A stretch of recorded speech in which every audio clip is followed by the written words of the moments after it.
जय हिंद साथियों, मैं हूं विकास। आप सबका स्वागत है आपके अपने परिवार YouTube channel teach TET India में। आज हम CTET paper 1 and paper 2 दोनों के लिए सीडीपी के 3 महत्वपूर्ण टॉपिक पे कई बुक के निचोड़ से सिलेक्ट किए हुए क्वेश्चन को प्रैक्टिस करेंगे। साथियों, आज जो हम टॉपिक आप लोग को करा रहे हैं उससे सीटेट के जो सीडीपी का सेक्शन होता है उसमें अकेले 10 से 12 क्वेश्चन का वेटेज होता है। तो साथियों, इस वीडियो में बने रहिए और चैनल को सब्सक्राइब करके अपने दोस्त यार के साथ जरूर शेयर करिए। मैं आप सबको जो आज क्वेश्चन कराने वाला हूँ 60 प्लस क्वेश्चन है, ठीक है। इन 60 प्लस क्वेश्चन से आप लोग ये 10 से 12 नंबर आप लोग गेन कर सकते हैं। इन्हीं जितने भी क्वेश्चन हम आपको कराएंगे इन्हीं क्वेश्चनों के बेस्ड पर ये क्वेश्चन आप लोग को पेपर में देखने को मिलेंगे डायरेक्टली। बाकी अगर आप लोग को हम 60 क्वेश्चंस करा रहे हैं, इसमें से अगर आप लोग केवल 40 नंबर ही कर लेते हैं तो भी आप लोग के लिए पेपर में पास हो सकते हैं, ठीक है। हमने जितने भी क्वेश्चन सिलेक्ट किए हैं वो सभी, जितने भी देख सकते हैं आप लोग, जितने भी क्वेश्चंस हमने सिलेक्ट किए हैं वो सभी मतलब मॉडरेट टू हाई लेवल का है, मतलब इजी इसमें नहीं है, ठीक है। इजी इसमें नहीं है, मॉडरेट टू हाई लेवल है। अगर इसमें से आप लोग क्वेश्चन आप लोग कर लेते हैं तो आप लोग समझिए आप लोग का मतलब पेपर में अच्छा खासा नंबर गेन हो सकता है। तो चैनल पे बने रहिए और वीडियो को देखते रहिए। बाकी जिन लोग को अगर वीडियो पूरा नहीं देखना है तो प्लीज अभी वो वीडियो छोड़कर जा सकते हैं, बीच में वीडियो छोड़कर मत जाया करिए, क्योंकि मेरे जितना भी मेहनत रहता है वो सब पे पानी फिर जाता है। तो प्लीज वीडियो पे बने रहिए, अपने दोस्त यार के साथ शेयर करके वीडियो को कंटिन्यू करते हैं। तो बिना देरी किए आप लोग पहले चैनल को सब्सक्राइब कर लीजिए और वीडियो को लाइक करके अपने दोस्त यार के साथ जरूर शेयर करिए। तो चलिए हम लोग शुरू करते हैं। तो ये रहा क्वेश्चन नंबर 1 जो अजर्सन एंड रीजन का है। कारण अभिकथन क्या है? जबकि कुछ बच्चे 12 महीने की उम्र में बड़बड़ाना और 2 शब्द का वाक्य बोलना शुरू कर देते हैं, अन्य 20 महीने की उम्र तक ऐसा नहीं करते। कारण है विकासात्मक प्रतिमान केवल सांकेतिक है और व्यक्तिगत बच्चों का विकास काफी भिन्न हो सकता है। तो बताइए इसका सही आंसर क्या हो जाएगा? साथ ही उसका सही आंसर जो है वो हो जाएगा ऑप्शन नंबर 3। ए और आर दोनों सही है तथा आर ए की सही व्याख्या करता है। अब हम लोग आ गए हैं क्वेश्चन नंबर 2 पे। लिखा है बच्चों की लंबाई और वजन में वृद्धि किसका उदाहरण है? बच्चों की लंबाई और वजन में वृद्धि किसका उदाहरण है? साथियों, इसका सही आंसर जो हो जाएगा वो हो जाएगा क्वांटिटी चेंज, यानी कि मात्रात्मक परिवर्तन। Question number 3। भावनाओं, व्यक्तित्व और सामाजिक संबंधों में परिवर्तन और स्थिरता किस विकास में शामिल है? भावनाओं, व्यक्तित्व और सामाजिक संबंधों में परिवर्तन और स्थिरता किस विकास में शामिल है? तो साथियों, इसका सही आंसर जो है वो हो जाएगा option number 3। Question number 4। Sneha का कद बहुत तेजी से बढ़ रहा है और अब उसका हाथ उसकी लंबी अलमारी के हैंडल तक आसानी से पहुंच सकता है, जिससे वह बहुत आसानी से अलमारी खोल सकती है। स्नेहा के कद में बदलाव को क्या कहा जाएगा? जो स्नेहा के कद में बदलाव हुआ है, जो स्नेहा की हाइट बढ़ी है, उसको क्या कहा जाएगा? साथ ही इसका सही आंसर जो है वो हो जाएगा ऑप्शन नंबर 2, वृद्धि। Question number 5। किस आयु में बच्चे शब्दों के खेल में शामिल हो सकते हैं और ऐसे चुटकुलों और पहेलियों को पसंद कर सकते हैं जिनमें शब्दों का खेल शामिल हो? तो साथियों, इसका सही आंसर जो है वो हो जाएगा ऑप्शन नंबर 4, 7 वर्ष। क्वेश्चन नंबर 6 पे आते हैं। प्रारंभिक बाल्यावस्था में वृद्धि डैश और सोच डैश है, जबकि मध्य बाल्यावस्था में वृद्धि डैश और सोच डैश है। प्रारंभिक बाल्यावस्था में वृद्धि क्या है और सोच क्या है, जबकि मध्य बाल्यावस्था में वृद्धि क्या है और सोच क्या है? तो साथियों, इसका सही आंसर जो है वो हो जाएगा ऑप्शन नंबर 2। Question number 7। रचनात्मक बच्चों की विशिष्ट पहचान विशेषताओं में शामिल है। रचनात्मक बच्चे जो होते हैं उनकी विशिष्ट पहचान क्या है जो इसमें शामिल है? साथियों, इसका सही आंसर जो है वो हो जाएगा जटिलता के लिए वरीयता।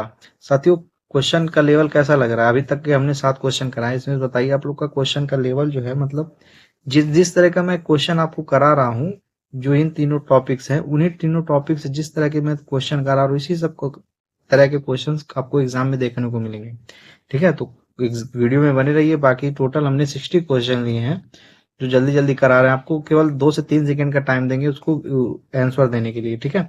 तो आप लोग वीडियो में बन रहिए, बाकी देखिए स्कोर आप लोग का कितना आ रहा है। अब हम लोग आ गए क्वेश्चन नंबर 8 पे, जो एजरसन एंड रीजन का है। लिखा है बच्चों का शारीरिक विकास महत्वपूर्ण है क्योंकि यह बच्चों के सामाजिक व संज्ञानात्मक विकास को प्रभावित करता है। का तर्क क्या है? बचपन में विकास के सभी आयाम एक दूसरे से जुड़े हुए हैं तथा एक दूसरे को बेहद प्रभावित करते हैं। साथ ही उसका सही आंसर जो है वो हो जाएगा ऑप्शन नंबर 1। क्वेश्चन नंबर 9, विकास का कौन सा पहलू समाज के कौशल, मूल्य व रवैया के अधिग्रहण व अंतर्वैयक्तिकता रिश्ते बनाने में संबंधित है? विकास का कौन सा पहलू है जो समाज के कौशल, मूल्य व रवैया के अधिग्रहण व अंतर्वैयक्तिक रिश्ते बनाने से संबंधित है? तो साथियों इसका सही आंसर जो हो जाएगा सोशल डेवलपमेंट, यानी कि सामाजिक विकास। क्वेश्चन नंबर 10, शारीरिक विकास के संदर्भ में बच्चे डैश पहले हासिल करते हैं फिर डैश के कौशल सीखते हैं। शारीरिक विकास जो होता है उसके संदर्भ में बच्चे पहले क्या हासिल करते हैं फिर उसके बाद क्या कौशल सीखते हैं। साथ ही उसका सही आंसर जो होगा ऑप्शन नंबर 1, पहले बच्चा ग्रॉस मोटर स्किल सीखेगा फिर उसके बाद फाइन मोटर स्किल सीखेगा। क्वेश्चन नंबर 11, विकास के संदर्भ में कौन सा कथन सही है? विकास के संदर्भ में कौन सा कथन सही है? तो साथियों इसका सही आंसर हो जाएगा ऑप्शन नंबर 4, विकास समग्र एवं व्यवस्थित रूप से निरंतर होता रहता है। क्वेश्चन नंबर 12, वह कौन सी अवस्था है जिसमें बच्चा परिवार के स्वतंत्रता स्थापित करते हैं और अपने व्यक्तिगत मूल्यों एवं लक्ष्यों को परिभाषित करते हुए अपनी खुद की एक पहचान का निर्माण करते हैं? वह कौन सी अवस्था है जिसमें बच्चे परिवार से स्वतंत्रता स्थापित करते और अपने व्यक्तिगत मूल्यों एवं लक्ष्यों को परिभाषित करते हुए अपनी खुद की एक पहचान का निर्माण करते हैं? इसका सही आंसर जो है हो जाएगा ऑप्शन नंबर 4, किशोरावस्था। अब हम लोग आ गए क्वेश्चन नंबर 13 पे, बाल विकास की गति है। बाल विकास की गति क्या है इनमें से? साथ ही उसका सही आंसर जो है वो हो जाएगा बाल विकास की गति, ऑप्शन नंबर 4। अब हम लोग आए क्वेश्चन नंबर 14 पे, जो एजरसन एंड रीजन का है। लिखा है अधिगम और विकास एक दूसरे से जुड़े हुए हैं। अभिकथन क्या है? अधिगम और विकास एक दूसरे से जुड़े हुए हैं। अब कारण क्या है? अधिगम विकास के लिए नई स्थितियां सुसर्जित करता है। अधिगम विकास के लिए एक नई स्थितियां सुसर्जित करता है। तो साथियों इसका सही आंसर जो है वो ऑप्शन नंबर 1। क्वेश्चन नंबर 15, लिखा है निम्न में से किस युग्म का सही मिलान सही है? मतलब जो नीचे ये ऑप्शन दिया है उसका कौन सा युग्म सही मिलान है? तो साथियों इसका सही आंसर जो है वो हो जाएगा formal operation stage 11 year, option number 3, अमूर्त संक्रियात्मक अवस्था जो 11 साल से अधिक है। अब हम लोग आए क्वेश्चन नंबर 16 पे, जो एजरसन एंड रीजन का है। कथन क्या है? स्कूल में सीखने के लिए बच्चों के गतिक कौशल का समन्वय समूह महत्वपूर्ण नहीं है। स्कूल में सीखने के लिए बच्चों के गतिक कौशल का समन्वय महत्वपूर्ण नहीं है। तर्क क्या है? सीखना और विकास एक दूसरे से स्वतंत्र हैं, एक दूसरे से इंडिपेंडेंट है। ठीक है, सीखना और विकास एक दूसरे पे इंडिपेंडेंट है। तो साथियों इसका सही आंसर जो है हो जाएगा ऑप्शन नंबर 4, ए और आर दोनों गलत हैं। क्वेश्चन नंबर 17 पे, निम्न में से क्या शारीरिक विकास में शामिल नहीं है? ठीक है, निम्न में से क्या शारीरिक विकास में शामिल नहीं है, निगेटिव पूछा है। तो साथियों इसका सही आंसर जो है हो जाएगा ऑप्शन नंबर 4, संवेगात्मक संप्रेक्ष। क्वेश्चन नंबर 18, बच्चों के शारीरिक विकास का सीधा संबंध किससे है? बच्चों के शारीरिक विकास का संबंध किससे है? तो साथियों इसका सही आंसर जो है वो हो जाएगा वृद्धि दर, संवेदी प्रक्रिया, सूक्ष्म और सकल मोटर स्किल, मतलब फाइन और ग्रॉस मोटर स्किल, अंतर्व्यक्ति। तो इसका सही आंसर जो ऑप्शन नंबर 3, ए, फर्स्ट, सेकेंड, थर्ड तीनों सही है। ठीक है, हम लोग आ गए क्वेश्चन नंबर 19 पे। विकास एक डैश प्रक्रिया है जिसकी शुरुआत डैश के समय से होती है। विकास एक डैश प्रक्रिया है जिसकी शुरुआत डैश के समय से होती है। तो साथियों इसका सही आंसर है विकास जीवन भर चलने वाली प्रक्रिया है और यह गर्भधारण से शुरू होती है। ऑप्शन नंबर 20 अजरसन एंड रीजन का है गेंद को पकड़ने के लिए सीखने से पहले एक बच्चे में कुछ गतिक परिपक्वता होनी चाहिए। गेंद को पकड़ने के लिए बच्चे में पहले से उसको उसकी स्किल रहना चाहिए। तो कथन कहा है। अब तर्क में क्या है, सीखना विकास पर निर्भर करता है। सीखना जो है वो विकास पर निर्भर है। तो कौन सा आंसर सही हो जाएगा? तो साथियों इसका सही आंसर जो है वो हो जाएगा ऑप्शन नंबर 1। क्वेश्चन नंबर 21 लिखा है एक बच्चे की वृद्धि और विकास निम्नलिखित में से कौन से कारकों द्वारा प्रभावित होते हैं? एक बच्चे की वृद्धि और विकास निम्नलिखित में से कौन से कारकों द्वारा प्रभावित होते हैं? साथियों इसका सही आंसर जो है वो हो जाएगा ऑप्शन नंबर 4। ठीक है, ये चारों। और हम लोग आए क्वेश्चन नंबर 22 पे जो अजरसन एंड रीजन का है।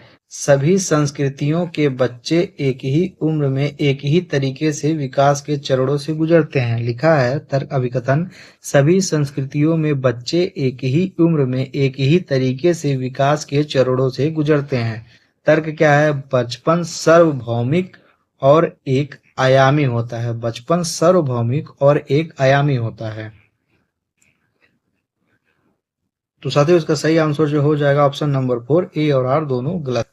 क्वेश्चन नंबर 23 बचपन से वयस्कता के परिवर्तन काल का समय कौन सा है?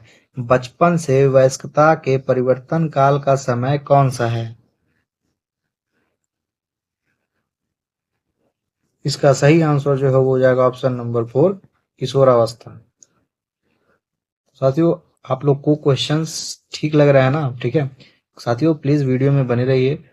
सभी जो क्वेश्चंस होते हैं भले ये किसी कॉपी से किसी बुक से लिया गया है, लेकिन इसको फोटो खींचना, इसको क्रॉप करना, उसके बाद फिर इसको एडिट करना, पीडीएफ बनाना, वर्ड में एंटर करके पीडीएफ बनाना, फिर आप लोग को बताना, इसको फिर वीडियो बनाना, साथियों इस समय बहुत टाइम लगता है। तो मैं आज इसको सुबह 8 बजे बैठा हूँ और शाम को 7 बजे तक, इस टोटल 11 से 12 घंटे लग गए हैं हमको ये वीडियो टोटल जो आपको कंटेंट दे रहे हैं उसको बनाने में। तो प्लीज साथियों चैनल पे बने रहिए एंड चैनल को सब्सक्राइब करके अपने दोस्त यार के साथ जरूर शेयर करिए। ठीक है, बाकी आप लोग इस देखिए जितना भी हम करा रहे हैं अगर इसको कर लेते हैं तो आप लोग के लिए काफी हेल्पफुल होगा। ठीक है, इस जो मैं आपको 3 टॉपिक करा रहा हूँ इन्हीं तीनों टॉपिक से सीटेट में एग्जाम में अकेले 10 से 12 क्वेश्चन उठाते हैं। ठीक है, 10 से 12 क्वेश्चन बहुत ज्यादा होते हैं 30 में से। ठीक है, अगर इसको ही आप लोग कर लेते हैं तो 10-12 क्वेश्चन आप इजीली कर सकते हैं। बाकी जितने भी मतलब क्वेश्चंस करा रहे हैं सभी सिलेक्टेड क्वेश्चन करा, ऐसा नहीं है कि मतलब सभी जो क्वेश्चन ला के आप लोग को दिखा दे रहे हैं। अगर इसमें आप लोग अच्छा खासा स्कोर कर ले रहे हैं तो फिर आप लोग पेपर में भी अच्छा खासा स्कोर कर सकते हैं इस सेक्शन से जो हम सेक्शन आपको तीनों करा रहे हैं। ठीक है, तो चलिए क्वेश्चन नंबर 24 लिखा है बाल विकास के क्षेत्र में मस्तिष्क नमनीयता संप्रदाय क्या सुझाता है? बाल विकास के क्षेत्र में मस्तिष्क नमनीयता संप्रदाय क्या सुझाता है? तो साथियों इसका सही आंसर जो है ऑप्शन नंबर 4। एक क्षेत्र में विकास दूसरे क्षेत्र के विकास को प्रभावित नहीं करता। क्वेश्चन नंबर 25 निम्न में से कौन सा आनुवांशिक कारक है जो विकास को प्रभावित करता है? निम्न में से कौन सा आनुवांशिक कारक है जो विकास को प्रभावित करता है? साथियों इसका सही आंसर जो हो जाएगा ऑप्शन नंबर 3 जैविक परिपक्वता। क्वेश्चन नंबर 26 वह सिद्धांत जो विकास को विभिन्न चरणों के तौर पर व्याख्यायित करते हैं वे मानते हैं कि विकास डैश है। वह सिद्धांत जो विकास को विभिन्न चरणों के तौर पर व्याख्यायित करते हैं वे मानते हैं कि विकास डैश है। साथियों इसका सही आंसर जो है वो हो जाएगा ऑप्शन नंबर 2 रुक रुक कर होता है। क्वेश्चन नंबर 27 है, विकास की नमनीयता में विश्वास रखने वाले सिद्धांतकारी निम्न में से किस दृष्टिकोण को मानते हैं?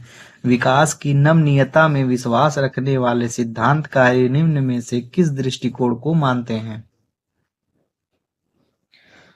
तो साथियों इसका सही आंसर जो हो जाएगा ऑप्शन नंबर 2, पालन पोषण विकास को प्रभावित करता है। क्वेश्चन नंबर 28, विकास का कौन सा सिद्धांत यह निर्दिष्ट करता है कि समग्र निर्माण हेतु कुछ विशिष्ट प्रतिक्रियाएं विकास के बाद की प्रक्रिया से समन्वित होती हैं? विकास का कौन सा सिद्धांत यह निर्दिष्ट करता है कि समग्र निर्माण हेतु कुछ विशिष्ट प्रतिक्रियाएं विकास के बाद की प्रक्रिया से समन्वित होती हैं? तो साथियों इसका सही आंसर जो हो जाएगा option number 1, principle of continuity, मतलब निरंतरता का सिद्धांत। क्वेश्चन नंबर 29 जो अजर्सन एंड रीजन का है, अभिकथन क्या है?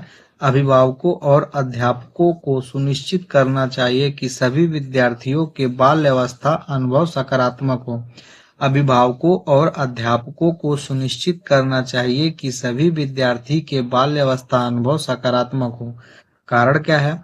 बाल्यावस्था विकास के लिए एक संवेदनशील चरण है, खासकर संज्ञानात्मक और संवेगात्मक विकास के लिए। बताइए इसका सही आंसर क्या हो जाएगा?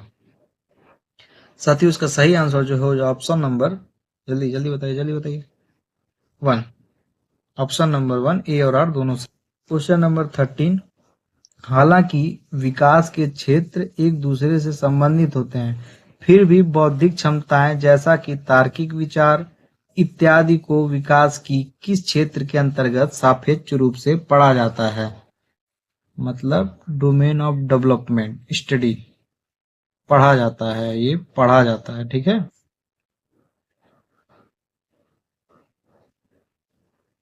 तो साथियों इसका सही आंसर जो हो जाएगा ऑप्शन नंबर 2, कॉग्निटिव यानी कि संज्ञानात्मक। अब हम लोग आ गए क्वेश्चन नंबर 31 पे, जो है बच्चे समय की एक विशिष्ट अवधि तक बहुत सरलता के साथ भाषा सीखते हैं क्योंकि उस अवधि में वे पर्यावरणीय प्रभाव के साथ प्रतिक्रिया करते हैं। इस अवधि को विकास के किस अवधि के रूप में माना जाएगा?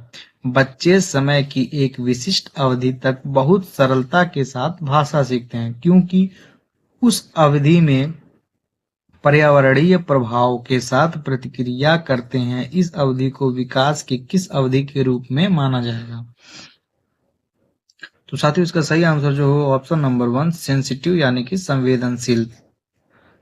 क्वेश्चन नंबर 32, अनेक स्थितियों में विकास के विभिन्न क्षेत्र मानवीय क्षमताओं की व्याख्या करने में परस्पर प्रतिच्छेद करते हैं, तथापि विकास का कौन सा क्षेत्र प्रत्यक्ष रूप से बौद्धिक योग्यताओं जैसा कि समस्या समाधान, समालोचनात्मक चिंतन और तार्किकता की स्पष्टताएं चर्चा करता है?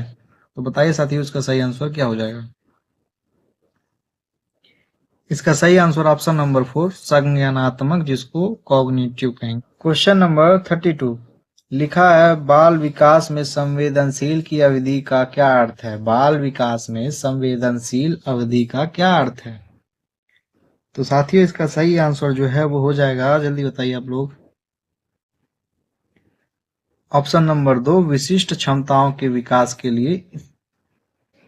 हम लोग आ गए क्वेश्चन नंबर 34 पे, किस अवधि के दौरान विचार अमूर्त और आदर्शवादी हो जाता है? किस अवधि के दौरान विचार अमूर्त और आदर्शवादी हो जाता है? साथियों इसका सही आंसर जो है वो हो जाएगा ऑप्शन नंबर 4, किशोरावस्था। क्वेश्चन नंबर 35 है, विकास के प्रत्येक चरण के लिए सामाजिक अपेक्षा को क्या कहा जाता है? विकास के प्रत्येक चरण के लिए सामाजिक अपेक्षा को क्या कहा जाता है? तो साथियों इसका सही आंसर जो है हो जाएगा विकासात्मक कार्य यानी कि डेवलपमेंट टास्क, ऑप्शन नंबर 1। अब हम लोग आते हैं क्वेश्चन नंबर 36 पे, जो अजर्सन एंड रीजन का है। लिखा है आर्थिक रूप से कमजोर आय वाले परिवार के बच्चों का बचपन उच्च आय वाले परिवार के बच्चों की तुलना में बहुत अलग होता है, ठीक है। अब कारण क्या है? अलग अलग संस्कृतियों के में बच्चों द्वारा बचपन का काल अलग अलग अनुभव किया जाता है। तो साथियों इसका सही आंसर क्या हो जाएगा बताइए? इसका सही आंसर जो है वो हो जाएगा ऑप्शन नंबर 1, ए और आर दोनों सही है। ठीक है, निम्नलिखित उदाहरण विकास के किस सिद्धांत की व्याख्या करता है? एक बच्ची चलने से पहले खड़ा होना सीखती है और बोलने से पहले बड़बड़ाना।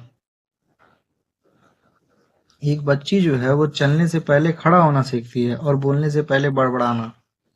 तो बताइए कौन सा ऑप्शन सही हो जाएगा? इसका सही आंसर होगा ऑप्शन नंबर 2, डेवलपमेंट सीक्वेंशियली, मतलब विकास क्रमबद्ध होता है। क्वेश्चन नंबर 38, विकासात्मक परिवर्तन डेवलपमेंट चेंजेस क्या है बताइए। तब इसका सही आंसर जो है वो हो जाएगा occur in orderly to sequential manner. Option number 1 एक क्रमबद्ध और क्रमिक तरीके से होता है। क्वेश्चन नंबर 39, विकासात्मक प्रक्रिया असतता के क्या मायने हैं? विकासात्मक प्रक्रिया में असतता जिसको कहेंगे डिसकंटिन्यूटी के क्या मायने हैं? तो साथियों इसका सही आंसर जो हो जाएगा ऑप्शन नंबर 1, विकास की प्रक्रिया के दौरान उभरने वाले नए तरीकों जो संसार को समझने में मदद करते हैं। क्वेश्चन नंबर 14, बाल्यावस्था से क्या अभिप्राय है? चाइल्डहुड इज, बाल्यावस्था से क्या अभिप्राय है? तो साथियों इसका सही आंसर जो है वो हो जाएगा option number 1, a social constructor, मतलब यह एक सामाजिक संरचना है। क्वेश्चन नंबर 41, निम्नलिखित वाक्यों में कौन सा विकास के विषय से सही नहीं है? निम्नलिखित वाक्यों में कौन सा विकास के विषय में सही नहीं है? ठीक है, निगेटिव पूछा है। तो साथियों इसका सही आंसर जो है ऑप्शन नंबर 2, सांस्कृतिक परिवर्तन से विकास प्रभावित नहीं होता। अब हम लोग आ गए क्वेश्चन नंबर 42 पे। विकास के किस चरण में बहुत से हार्मोन संबंधित परिवर्तन होते हैं तथा अपनी पहचान को सक्रिय खोज पर बल होता है? विकास के किस चरण में बहुत से हार्मोन संबंधित परिवर्तन होते हैं तथा अपनी पहचान की सक्रिय खोज पर बल होता है? तो साथियों इसका सही आंसर जो है वो हो जाएगा ऑप्शन नंबर 2, किशोरावस्था। अब हम लोग आ गए क्वेश्चन नंबर 42 पे, जो अजर्सन एंडरसन का है। ये इंग्लिश में है, ये हिंदी में है। लिखा है भाषा विकास के केवल शैशवावस्था के दौरान होता है और इसलिए केवल शैशवावस्था तक ही उपयुक्त उद्दीपन प्रदान करना चाहिए। तर्क क्या है? शुरुआती वर्षों के दौरान अनुभव किए गए नकारात्मक वातावरण का दीर्घकालीन प्रभाव नहीं होता। तो बताइए इसका सही आंसर क्या हो जाएगा? तो साथियों इसका सही आंसर जो है हो जाएगा ऑप्शन नंबर 4, ए और आर दोनों गलत हैं। अब हम लोग आ गए क्वेश्चन नंबर 44 पे। विकास के उस अवधि को क्या कहते हैं जब आत्मसात मानकों पर प्रश्न उठाया जाता है और अक्सर परिवार की तुलना में साथियों की राय बहुत महत्वपूर्ण हो जाती है? विकास की उस अवधि को क्या कहते हैं जब आत्मसात मानकों पर प्रश्न उठाया जाता है और अक्सर परिवार की तुलना में साथियों की राय बहुत महत्वपूर्ण हो जाती है? साथियों इसका सही आंसर जो है वो हो जाएगा ऑप्शन नंबर 4, किशोरावस्था।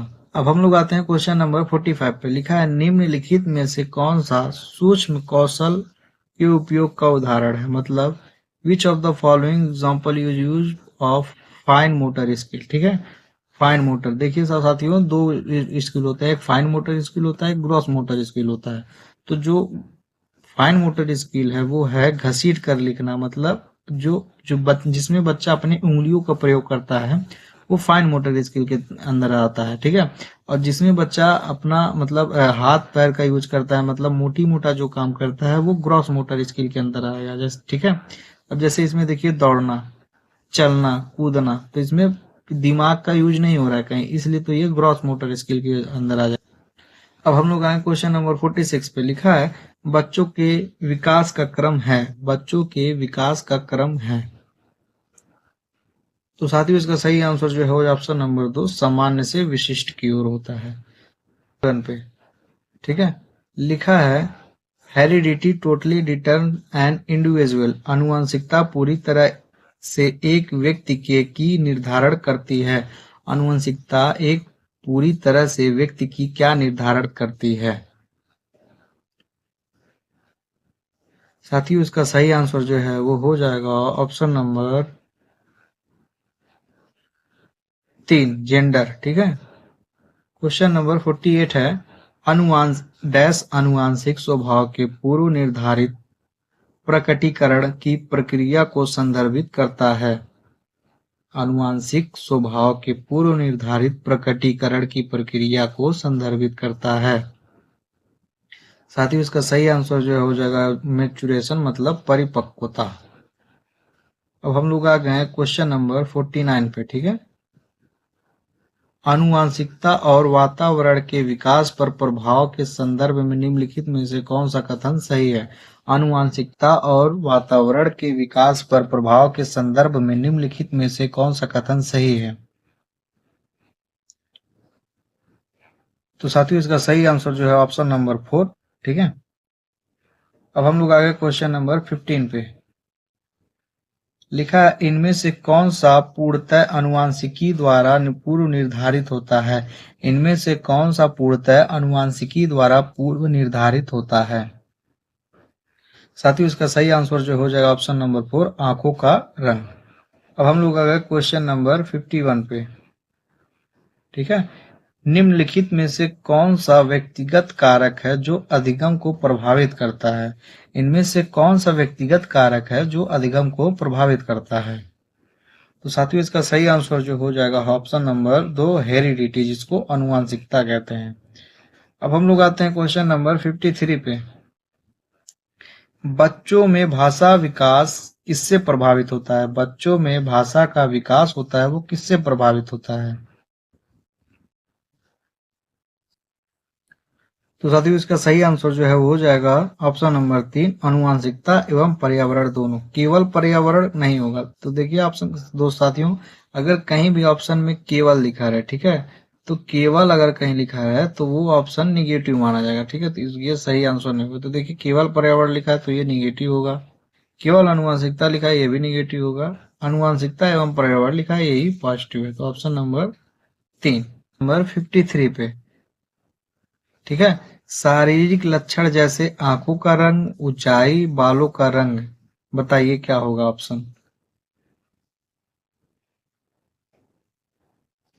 तो साथियों इसका सही आंसर जो है वो हो जाएगा वंशागत होते हैं। ठीक है, अब हम लोग आ गए क्वेश्चन नंबर 54 पे।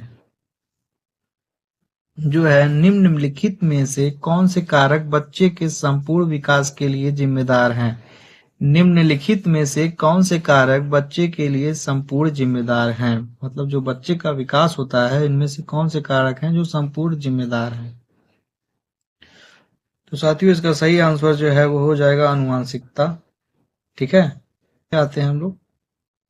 अब हम लोग आते हैं क्वेश्चन नंबर 55 पे। ठीक है, क्वेश्चन नंबर 55 लिखा है, प्रत्येक बच्चे के विकास की दर, मतलब प्रत्येक बच्चे की विकास की दर क्या होगी बताइए? तो साथियों इसका सही आंसर जो है वो हो जाएगा, जल्दी बताइए आप लोग। इसका सही आंसर ऑप्शन नंबर 2, आनुवंशिकता और पर्यावरण की अंतःक्रिया के माध्यम से गतिशीलता तरीके से उभरती है। ठीक है, अब हम लोग आ गए हैं क्वेश्चन नंबर 56 पे। लिखा है, निम्नलिखित में से कौन सी प्रवृत्ति गुण पूर्णतः आनुवंशिकी है? निम्नलिखित में से कौन सी गुण पूर्णतः आनुवंशिकी है?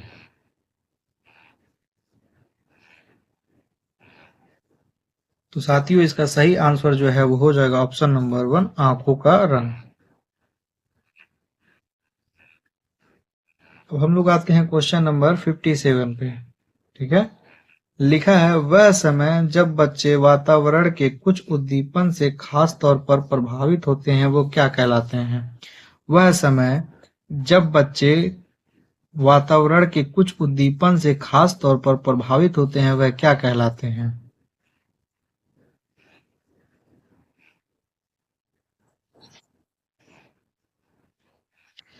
साथियों इसका सही आंसर जो होगा ऑप्शन नंबर 1, संवेदनशील काल। अब हम लोग आ गए क्वेश्चन नंबर 58 पे। वह प्रक्रिया जिसमें एक बच्ची अपने माता पिता, समकक्षी व अन्य महत्वपूर्ण व्यक्तियों से अंतःक्रिया करके सामाजिक कौशल, विचार व मूल्य सीखती है वह क्या कहलाएगा बताइए साथियों? तो साथियों इसका सही आंसर जो है वो हो जाएगा ऑप्शन नंबर 4, सोशियोलाइजेशन, समाजीकरण। अब हम लोग आ गए क्वेश्चन नंबर 59 पे। लिखा है शैशवावस्था में सामाजिकरण डैश संस्थाएं प्रमुख रूप से महत्वपूर्ण हैं, जबकि प्रारंभिक बाल्यावस्था में सामाजिकरण डैश संस्थाएं भी महत्वपूर्ण हो जाती हैं। शैशवावस्था में सामाजिकरण की डैश संस्थाएं प्रमुख रूप से महत्वपूर्ण होती हैं, जबकि प्रारंभिक बाल्यावस्था में सामाजिकरण डैश संस्थाएं भी महत्वपूर्ण होती हैं।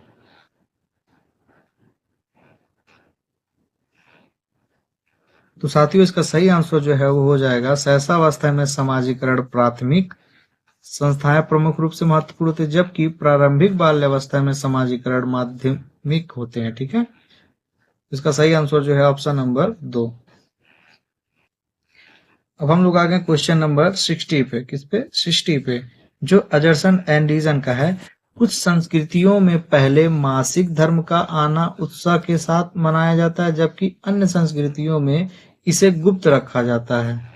अब इसका तर्क क्या है? बच्चों के लिए बचपन के अनुभव उनके सामाजिक सांस्कृतिक संदर्भों के आधार पर अलग तरह से होते हैं।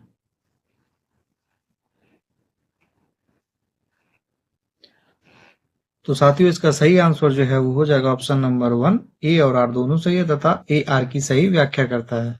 अब हम लोग आ गए क्वेश्चन नंबर 61 पे। अब आप कुछ लोग कहेंगे आप बताए थे 60 क्वेश्चन है, ये ज्यादा क्यों है? तो सही साथियों, टोटल ये 69 के अब में, मतलब 9 क्वेश्चन हो रहे हैं, तो इसको कर लीजिए जल्दी जल्दी।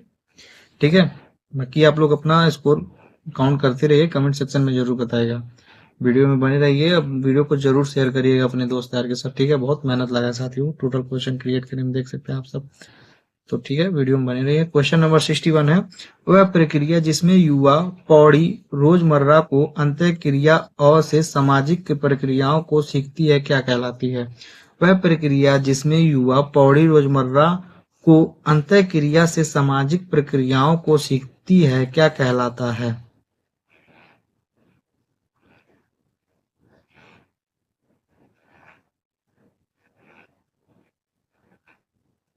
तो साथियों इसका सही आंसर जो है वो हो जाएगा ऑप्शन नंबर 3, समाजीकरण। ठीक है, क्वेश्चन नंबर 62, वह प्रक्रिया जिसमें बच्चे समाज में रहने के तौर तरीके सीखते हैं। वह प्रक्रिया जिसमें बच्चे समाज में रहने के लिए तौर तरीके सीखते हैं।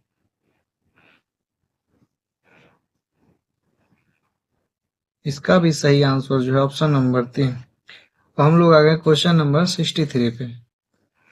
माध्यमिक स्कूल में बच्चों के विकास एक समाजीकरण में परिवार को डैश और समकक्षियों की डैश है। माध्यमिक स्कूल में बच्चों के विकास एक समाजीकरण में परिवार को डैश और समकक्षियों की डैश है। तो साथियों इसका सही आंसर जो हो जाएगा ऑप्शन नंबर 2। क्वेश्चन नंबर 64, समाजीकरण की एक डैश प्रक्रिया है जिसमें समाजीकरण की विभिन्न संस्थाओं के आपसी संबंध हैं। समाजीकरण की एक डैश प्रक्रिया है जिसमें समाजीकरण की विभिन्न संस्थाओं के आपसी संबंध हैं। तो साथियों इसका सही आंसर जो है ऑप्शन नंबर 3, जटिल महत्वपूर्ण। अब हम लोग आ गए क्वेश्चन नंबर 65 पे। निम्नलिखित में से कौन से समाजीकरण की द्वितीय कारक है? समाजीकरण का कौन सा द्वितीय कारक है?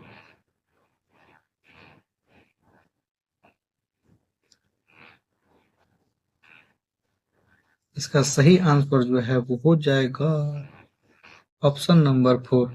ठीक है, कौन कौन से?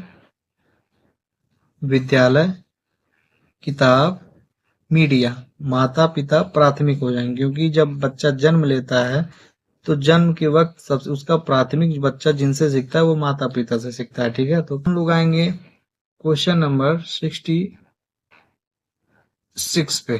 ठीक है, बच्चों में समाजीकरण की प्राथमिक संस्था डैश है और डैश द्वितीयक संस्था है। बच्चों में समाजीकरण की प्राथमिक संस्था है और डैश है।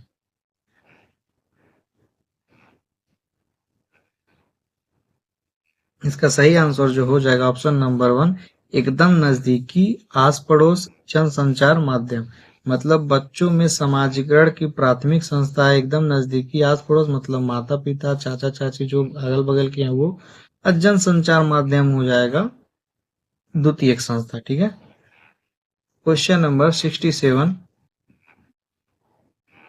बच्चों का द्वितीयक समाजीकरण डैश की अवस्था में प्रारंभ हो जाती है जब वह स्कूल जैसे औपचारिक संस्थाओं में जाना शुरू कर देते हैं। बच्चों का द्वितीयक समाजीकरण की अवस्था में प्रारंभ हो जाते हैं जब वह स्कूल जैसे औपचारिक संस्थानों में जाना शुरू कर देते हैं। तो साथियों इसका सही आंसर जो है वो हो जाएगा ऑप्शन नंबर 2, अर्ली चाइल्डहुड, मतलब पारंपरिक बाल्यावस्था। अब हम लोग आ गए हैं, ये लग रहा है दोनों क्वेश्चन एक ही है। क्वेश्चन नंबर 68 पे। ठीक है। क्वेश्चन नंबर 68 ये इंग्लिश में है और ये हिंदी में है। तो ठीक है, हम हिंदी वाला पढ़ा है। निम्नलिखित में से कौन से कारकों द्वारा विद्यालयों में बचपन के अधिगम से जुड़ाव प्रभावित है? निम्नलिखित में से कौन से कारकों द्वारा विद्यालयों में बचपन का अधिगम से जुड़ाव प्रभावित होता है?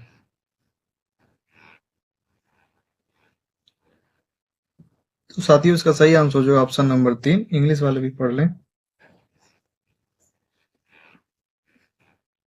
बाकी आप लोग का 68 में से स्कोर कितना रहा कमेंट सेक्शन में जरूर बताइएगा, और इस वीडियो को आप 1 से 2 बार जरूर देखिए। ठीक है। एक देखिए नॉर्मल स्पीड पे, दूसरा देखिए हाई स्पीड पे। जितना बार इसको देखेंगे, इसमें जितना हम आपको क्वेश्चंस कराए हैं ये इसी कॉन्सेप्ट पे डायरेक्ट, मतलब आपको सीटेट के सीडीपी सेक्शन में 10 से 12 क्वेश्चन जरूर देखने को मिलेंगे। ठीक है। जो जो इसमें टॉपिक कवर है, socialization, world environment, heredity and environment, growth and development, इन तीनों टॉपिक से 10 से 12 क्वेश्चन सीटेट के एग्जाम में डायरेक्ट पूछे जाते हैं। तो जितना हम आपको कराए हैं उतना आप लोग करके जाइए, और अपने दोस्त यार के साथ वीडियो को जरूर शेयर कर दीजिए। बाकी चैनल को सब्सक्राइब नहीं किए तो सब्सक्राइब करके बेल आइकन जरूर दबा के अपने दोस्त यार के साथ शेयर करिए। तो चैनल पे बने रहिए एंड प्लीज साथियों सपोर्ट करिए। मिलते हैं हम लोग नेक्स्ट वीडियो में, तब तक के लिए जय हिंद।